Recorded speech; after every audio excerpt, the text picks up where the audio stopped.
Trae Young is back in the Atlanta Hawks lineup after missing a game after an apparent spat with Hawks head coach Nate McMillan.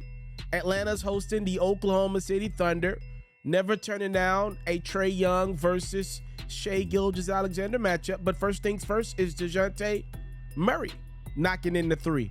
Other end, Gilgeous-Alexander with the deuce. Charles Barkley believes this guy should be a starting guard in the All-Star game for the West. Let me know if you agree. Hawks get it going in a major way in the second. You saw Bogdan Bogdanovic knock in the three. And then there's Onyeka Okongwu on the jam. Atlanta's up by 7. Here comes Gilgeous-Alexander once again. And then Luguentz Dort with the mid-range jump shot. Atlanta still leads it by 2. And then here's Ice Trae making his way into the highlight. Right back to basketball. Atlanta led it at the half in the third. An over-the-shoulder pass from Young to Murray. Get used to this tandem. I got a feeling you're going to be seeing it for years to come in Atlanta. I know a lot of people don't think that, but I still do believe that. Young's three gives the Hawks a 14-point lead. He had 23 and 10. Atlanta seemingly on cruise control. There's one of those 10 dimes there to Bogdanovic. But it's the NBA. Everybody makes a run, especially when you got an emerging young star and Shai Gilgeous-Alexander, a nasty spin move, throw down from Gilgeous. 7th consecutive game with 30 or more points. Okongwu, it's like, let me get a little bit of get back. Check out my spin move and throw down. But it's Oklahoma City gonna come back and get the last laugh. Giddy's like, I got a spin move or two. I don't need to throw it down. Only thing that matters is I got the bucket. And then there's that man again, Gilgeous-Alexander, putting the Thunder up 6 with 80 seconds to go. SGA had 35, 6, and 5. And his OKC Thunder improved to 11 and 13 on the season. They downed the Hawks in comeback fashion by 7. Well, speaking of a little bit of the tension that happened between Trae Young and his head coach, Nate McMillan, before their Friday night matchup against the Denver Nuggets that Trae Young did not play in and was not on the bench. The Athletic was the first report that Young and McMillan had disagreed about Trae's participation in the shoot-around. The report said that Young wanted to get his shoulder treated instead of participating in the shoot-around, while Nate wanted Young to participate in the shoot-around and get treated during the walk-through. Trae said he would not participate in the shoot-around. Head coach Nate McMillan said he could either come off the bench or miss the game entirely, and that's when Trae opted for the latter, which was miss the game, and the team listed him as inactive with the shoulder injury.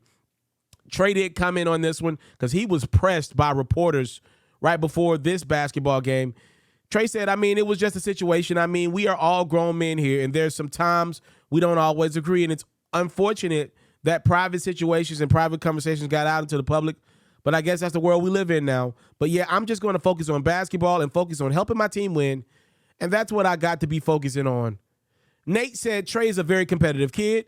He understands. We both want the same thing, which is to win games.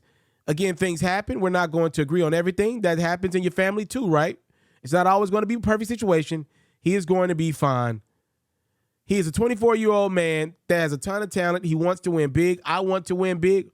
We're going to continue to work on ways to try to make that happen. Yeah, I got family and friends that are not the biggest fans of Trae Young with the Atlanta Hawks, and I couldn't disagree more. I am riding with Trae Young in this Atlanta Hawks bandwagon. I believe it's the right situation for Trae. I still do believe that. I believe it's the right situation for Atlanta.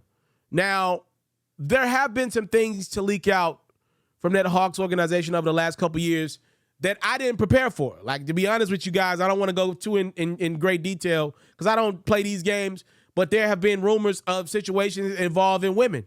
Now, I can't account for that. Now, my job is to grade what I see from a basketball perspective to the best of my knowledge. Now, we're going to mix in some off-the-court women into this. That's a little too much for your boy. I'm speaking of some stuff that reportedly happened in the past between a couple Atlanta Hawks teammates. That makes it more difficult. But what I'm trying to say to you guys, I still believe as a on-the-court basketball fit, Trae Young makes sense with the Atlanta Hawks.